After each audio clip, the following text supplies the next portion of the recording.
Congrats lang. Hindi mo lang sorry? Tama na yun. Yung paglapit niya sa akin, tsaka yung pag-congratulate niya. Parang na rin ako narinig.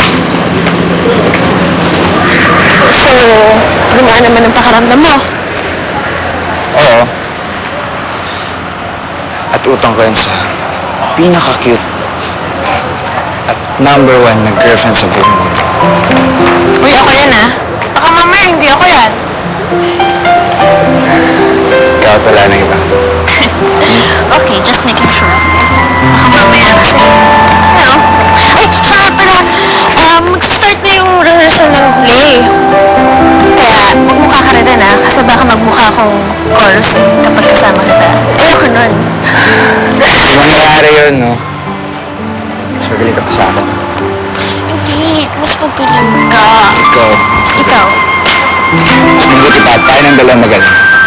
ba't ka? Hindi naman tayo magaling na